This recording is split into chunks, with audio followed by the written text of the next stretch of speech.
Peace, Barghani, Islam, Salam, Hetepu, Rahubat, Gino Lako Ninani, Chief Noble Bandele, El-Amin, back again, once again, for another video.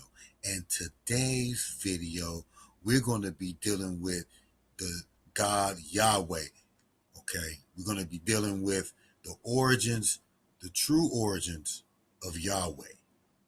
And it shall be interesting, okay? So before we get into any of the video today, I'd like you to check out books that I've written, Bandele El-Amin's books, dealing with the indigenous manual, and the one I'm really checking y'all on is the Moorish Treatise 2. If you have got the first Moorish Treatise, then the second one has got a lot more information in it about different treaties and the declarations. So please check out the books, and also please check out the web page. Now we got another web page we about to get put up, but for now, this is the one, Indigenous Services. If you need to get any religious affidavits based on marriage, the rites of passage, for example, this one right here, you can find these on indigenouservices.webs.com. Okay, and if anybody wants to donate, please feel free to go to Cash App, Moorish New Kemit. So please donate to the temple, if you will, Moorish New Kemit. We can always use the assistance and gratitude in advance. But for now, let's get into this video. Now, before I get into the actual presentation, I want us to look at this. Now, we discuss and we talk about Yahweh as being the God of Israel. And we've also talked about the God El as a Canaanite God. What we've always looked at and realized is that these names are usually not what we think they are. Okay, so that's kind of we want to reveal where these names truly come from, because we've always been mistaken, believed that Yahweh is the God of Israel. Name came to Moses, and that this was the ancient God of the Israelites.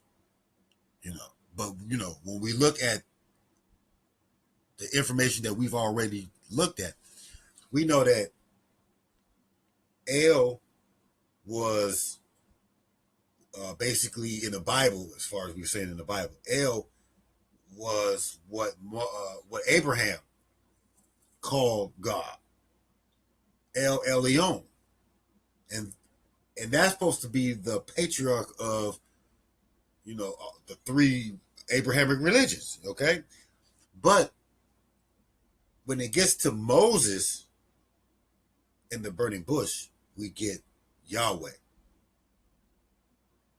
and that has always been something that I won't say problematic, but it's always piqued my interest. Okay, and I also will say that Brother Garfield, if anybody y'all watch him, Brother Garfield is usually on Sonetter TV, Black News TV or whatnot, or I've seen him previously on the Killer Priest podcast. But anyway, his understanding has inspired this information to be connected to what I've already been discussing. So without further ado, let's look at Yahweh. Where does Yahweh come from? Okay. Now, it's a lot of let's see, I'm gonna go here. All right. Yahweh. Now we know Yahweh is the tetragrammaton. We know Yahweh has been the Hebrew name. Now, right here, this brother, or not brother, but his writer, Daniel McCullen, has written that Yahweh, and you see it's got the tetragrammaton, Yahweh, it says God of Edom. So why is he talking about the God of Edom? Yahweh is the God of Edom? Let's check it out. Okay. Basically, he says he's working on his thesis that discusses earliest history of the Israelite deity Yahweh. And I think some of the material merits are worth sharing. A lot of people may not be aware of the evidence that exists that Yahweh was originally a deity from the southwestern territory of Edom on the west of Araba,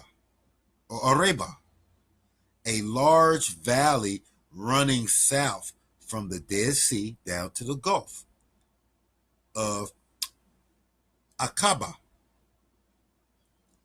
It says the evidence begins in the Hebrew Bible, okay, and this is what is important. It says with a small number of early biblical texts that suggest Yahweh originated in that area. So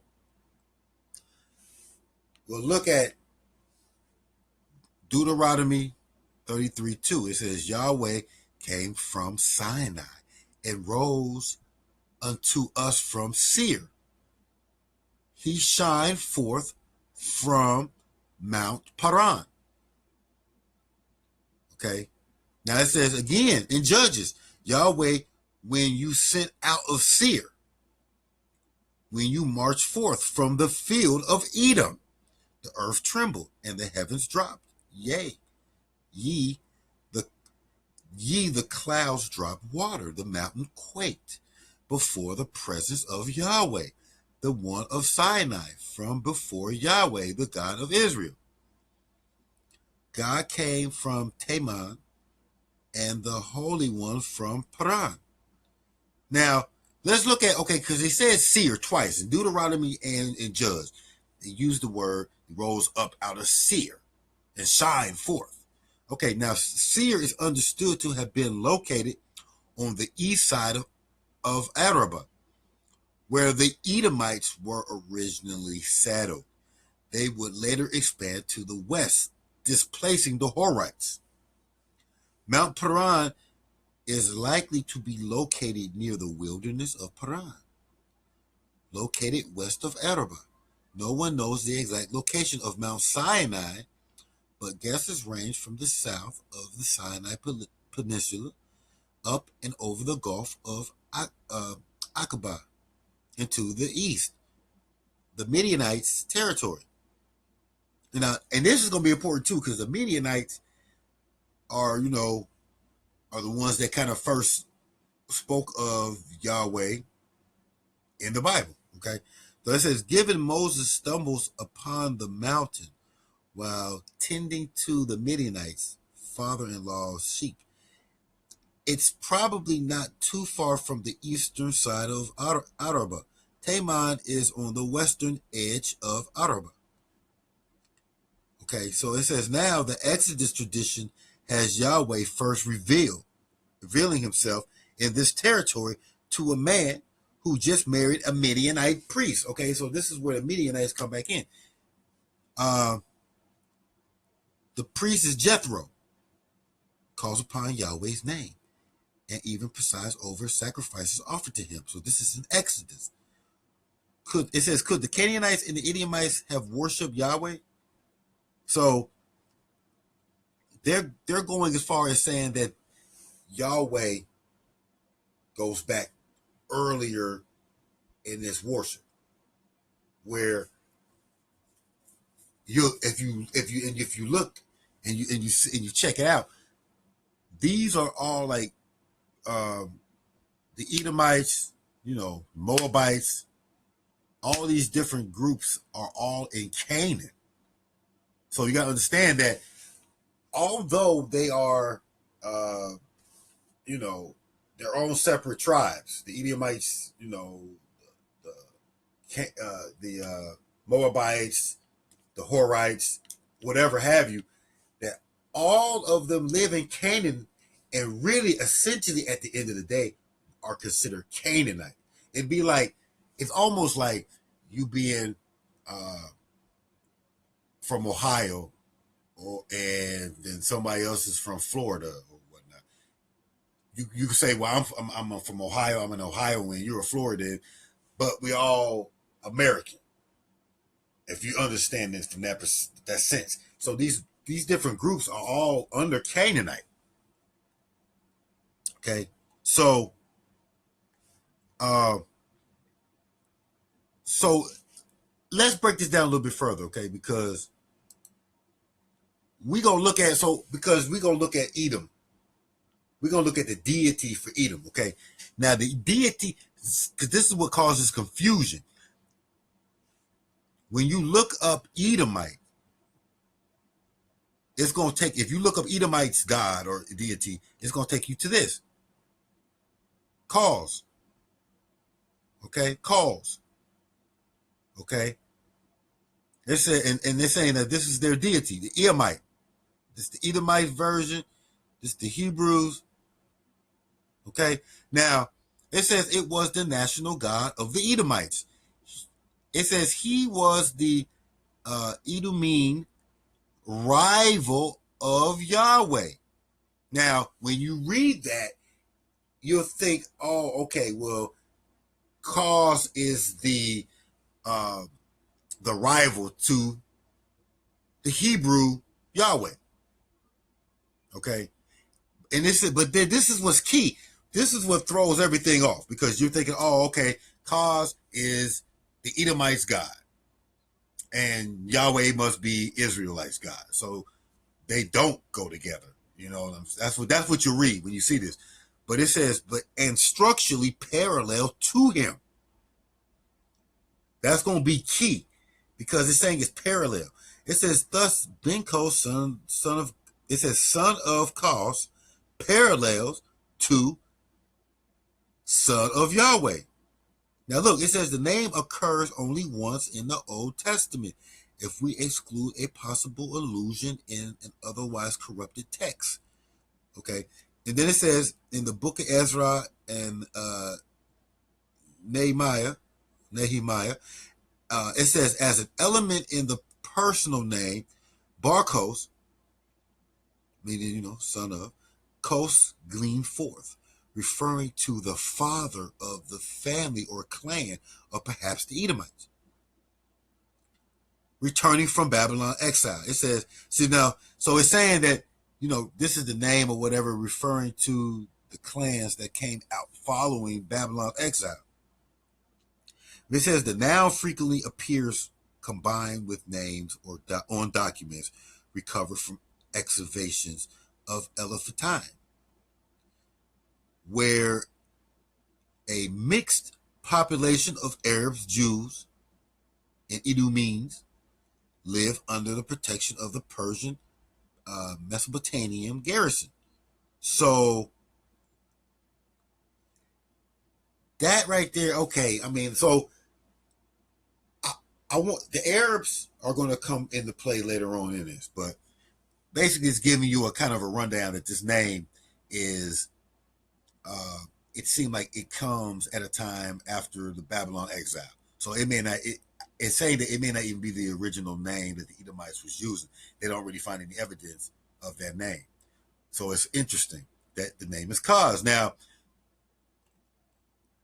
let's go further. This is what it's saying about it. It says the name Kaz is never mentioned in this own Tanakh. However, it does ambiguously appear twice as an element in Ezra and Nehemiah. The name Kaz itself means Baal. Unlike the chief god of the Amorites and the Moabites, the Tanakh refrains from explicitly renaming or explicitly naming the Edomite Kaz. But it says, and Yahweh hailed from Seir. Now see, this goes back to what we already looked at. It's saying that Yahweh comes out of Seir in a region of Edom. The omission may be explained, according to some scholars, by a close similarity So this is where it's going to get where we're going to see the understanding. It says by the close similarity of Yahweh with cause, okay, making rejection of the later difficult. It says that both cause and Yahweh are probably words of Arabic origin. So we're going to get into that too. So when we thinking that Yahweh is a is a Israelite God, coming from that, not really understanding what that meant, but the name Yahweh has Arabic origins. Okay. Now, I want to skip down a little bit. It says that recently the view has been advanced that Yahweh was originally an Edomite or a Kenite, god of metallurgy. Okay. And you're going to see this again. So Yahweh in the time of the Edomites looked at Yahweh as a god of metallurgy. According to the approach, cause might possibly have been a title for Yahweh rather than a name. A further point connecting Yahweh with cause, aside from their common origins in that territory, is that the Edomite cult of the later shared a characteristic of the former. Thus, we find that Dog, the Edomite, has no problem in worshiping Yahweh. Okay, so you got Edomite that had no problem worshiping Yahweh, and he is shown to be at home in Jewish sanctuaries. Circumcision was practiced in Edom, so that's another similarity between the Israelites and the Edomites. It says, additionally, supplication of Yahweh isn't uncommon where mentions of cause are lacking. It says a pottery sherd from the late 19th, early 18th century BCE. It says, blesses its recipient by Yahweh of Teman. Now let's look at Yahweh of Teman, just real quick.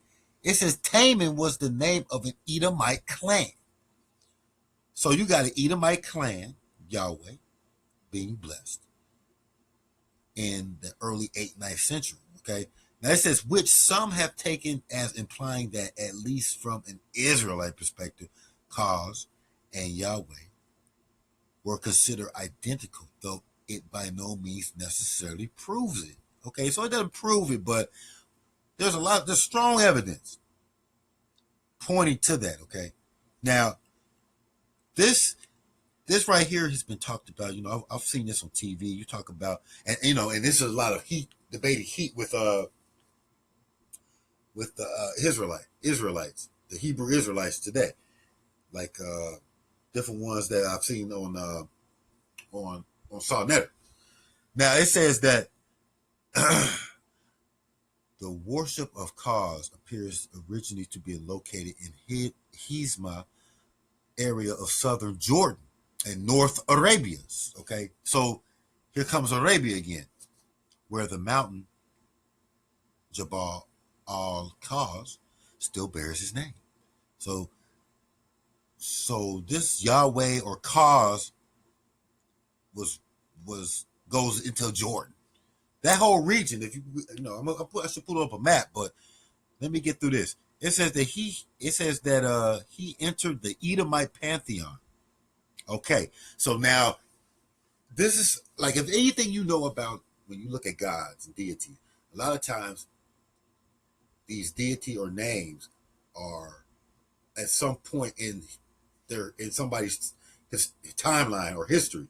Okay, in a country's history or a tribe or a nation's history, at some point there's different or foreign names or deities that are introduced into their present God pantheon. And so it's saying that Kaz entered the Edomite pantheon as early as the 8th century. It says speculates that prior to Kaz's advent, Edom worship Yahweh. So Kaz is a name that sounds like it comes later. That Yahweh was practiced prior to the 8th century in Edom. It says a connection going back to early Egyptians' references of Yahweh in the land of Shasu. Now look at this, okay? Let's look at Shasu. It says it's a Semitic speaking cattle nomad. So these Shasu sound like precursor to the Israelites. Okay. Just by the characteristics. Now it says, and the former then overlaid the later and assumed supremacy. So they're saying that Yahweh was practiced first, the name Yahweh, and then at some point they later on took on Kaz, and that became the dominant name used after that. Okay, and it says that assumed supremacy there when the Edomites lost their autonomy under Persian rule. So, okay, so by the time the Persians come on the scene, it's basically Yahweh's name, the name Yahweh wasn't being used by Edomites. And then it says, perhaps compensating for the destruction of national independence, a mechanism similar to that of a strengthening of Yahweh worship after the fall of the Jewish kingdom. Kaz is described as a king is associated with light and defined as mighty. His works are described as ones where he adorns, avenges, blesses, and chooses. Okay, so that right there, that just gives you a little bit of understanding of the name. It does appear to be old. It does appear to be older. Okay, and so let's look at a little bit further. Let's look at Canaanite. Now, like we said, all these little tribes are all in Canaanite. This is a book. Now, I'm not going to go over the whole thing, but this is a journal for the study of the Old Testament. This book right here, Yahweh, the Canaanite God of metallurgy. So basically it's saying in antiquity, southeastern Canaan was a very important center for copper smelting. You gotta understand that was in the copper period. And there would be deities that would be over there. And this says, while it is likely that there existed a patron deity for metallurgy, the identity of the Canaanite god of smelting remains unknown. Okay? Now it says that although some biblical writings suggest a South Canaanite origin of Yahweh, no details are provided concerning his worship prior to him becoming the God of Israel. This study explores whether Yahweh was formerly a Canaanite god of metallurgy. The following observations corroborate this hypothesis. It says that Yahweh was worshipped by the Edomites, and especially by the Kenites, a small tribe regarded as Canaanite smelters. So that, hey, and then it says the Israelite cult of Yahweh was associated with copper and with a bronze serpent, a typical symbol of metallurgy. It says a melting of copper is considered in Exodus 4 as the specific sign of Yahweh. A parallel exists between Yahweh and the god of metallurgy worship in Kemit, Egypt, Ptah, and Mesopotamia and Elyon. It says all of them being a mysterious, lonely deity, either fighting the other gods in common to Yahwehism and to ancient metallurgy traditions. So it says that these data suggest that before becoming publicly worshipped in Israel, Yahweh was formerly the god of the Canaanite guild of metallurgists. Okay, so you see that they're saying Edom was, that group was the group that was overdoing the copper, and different groups or different tribes in a region would be specialty over something else, like specialty over different metals or different parts. So this right here is very interesting because it does shed light once again that Yahweh was already being worshipped in Canaan at some point, and that what they're talking about in the Bible, like, when Moses, and he's saying that this was, the God of your ancestors, that he's really talking about some Canaanites. So, it makes you understand that was the Israelites essentially Canaanites as well. Okay, so let's see what was the other one. Now this part right here is interesting because this does tie it back to Arabia or Arabic. And hopefully it come back up. I try to watch. I try to bookmark it, so it should be in the same place or whatnot. But this is Yahweh, the original Arabic meaning of the name. Now we talked about the Midianites, right? And this kind of goes over some of the same stuff. Okay, this recaps on it, and I'm just giving you another perspective. It says that it talks about the metallurgy, the smelting of copper, the production of bronze. The area itself has no copper veins, but such veins are found further south in the Arabian Peninsula. And the copper ore was sent north for smelting because the people of, which are the Midianites, were experts in metalwork. So it's interesting that in the Bible, the earliest mention of the name Yahweh comes from a Midianite, which is known for smelting. Now, the evidence of the cultural fingerprints also in the areas of copper smelting in this period, especially in the Levant. Okay, so it's saying that in the southern Levant, which is modern day Jordan and Israel, okay, you'll find, areas of copper smelting. So once again, it's taking you back to that area with the Edomites. It says an archaeologist working in the Dead Sea and the Arava Science Center has argued that the Midianites were brought in as specialists or contractors working with the local nomadic tribes or with Egyptians who had a presence in this area. So the Midianites go into the area and teach the Egyptians and the Edomites smelting. So basically, they're the experts, and it sounds like they're going in their region and they're trying to show them how to do it. Now, what?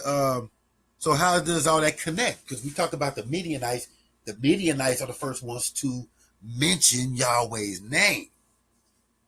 Jethro, remember? Okay, so if the Midianites, it says, were a proto-Arabian tribe, their home base was in Arabia. They are related to the Ishmaelites. Okay? The book of Judges states this explicitly in the story of Gideon, who makes the following request of the Israelites after defeating the Midianites. So they go in there and they defeat the Midianites, but what what happened before that? When we talk about Jethro and them, we talking about prior to Israel even being formed. Okay, Jethro was back in the Exodus. Okay, we know Exodus is talking about, the Israelites allegedly coming out of Kemit or Egypt, being freed by Moses. So they didn't even have a land. So Jethro, being a Midianite, in them was already talking about Yahweh. And if the Midianites are Proto-Arabic, that's why the name has an Arabic name. Okay. So that's what's going on. Okay. Now, I did want to go back real quick because it did make mention again of the Shazu. It says, okay, let's look at me. Like it says right here, Moses. So we talking about Moses then. It says the first clue of understanding the name comes from the context of the story of the burning bush. Okay, so this is where it gets where we're talking about.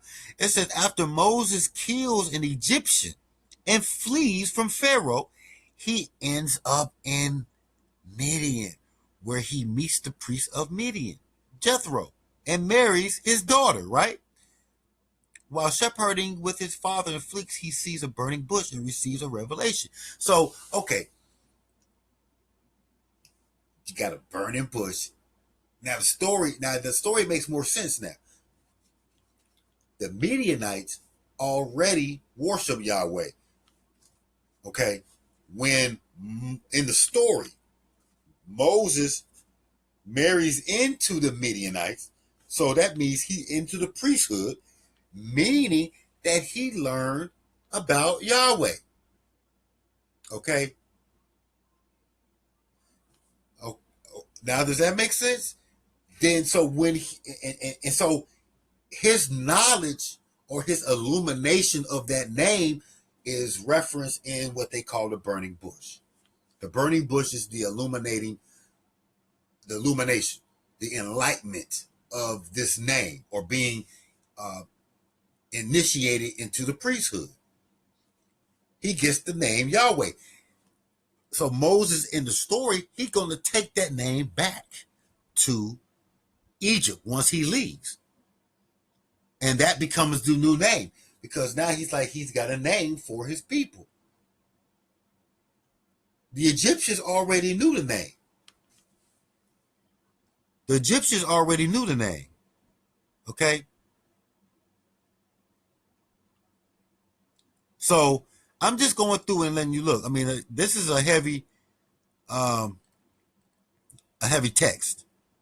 Okay, and you can see where it comes from. It comes from the Academia Education. Okay, the original Arabic meaning. Okay, so we talked about so I'm trying to find it's something that I was reading on this where it talked about Shasu. It's because you gotta understand. Okay, here we go. It says evidence of the cultural fingerprints. We read that. It says he argued that the Midianites were brought in the specialists. Now we read that, but it says working with the local nomadic, the Shaznu tribes. Now I wanted to go back to that because we read that, but that go back to that whole thing about where they found the name Yahweh and all this in Egypt, and they try to say, "Oh, that's proof of the Israelites." Well, yes and no. It's because it was given to them. It was given to those local tribes by the Midianites. Now it makes more sense because the Midianites, being the experts on copper mining and metallurgy, come in to teach the Edomites or those local people. Those they call them Shasu, but Shasu is really like they say. Uh, Shasu means like desert dwellers or people who roam, which is basically what they call the Hyksos or the Hebrews. They call Hebrews come from the word Habaru. Okay, so I mean, not to get into all that, but basically, this is all just giving you a bit more information, a bit more history on Yahweh. It kind of gives more clarity to Yahweh and what it means and how it became the Tetragrammaton. Okay, it like right here is a picture of so it just it just gives more ties to how Hebrew Israelites, and how what would be later known as Islam or Arabic, you should say, how they really all are really closer than what people begin to think. Christianity, Islam, and Judaism are all closely tied together. Okay, you got to understand that if you're going to study one, you've got to study all three so that you can get the full meaning behind them. Once you study all three from you can't be a Christian with the Christian mind, believing in that, and then trying to study the other two, or vice versa, one or the other. You've got to study them all three as a pair. They all come together as one. Okay, so enough being said. I hope you guys got something out of this. Please like, subscribe to the video, and check out the other videos, and check out me going live. If you get notified, it'll notify you when I'm going live. Okay, so with all that being said, I'm out. Peace. Tuta Nana.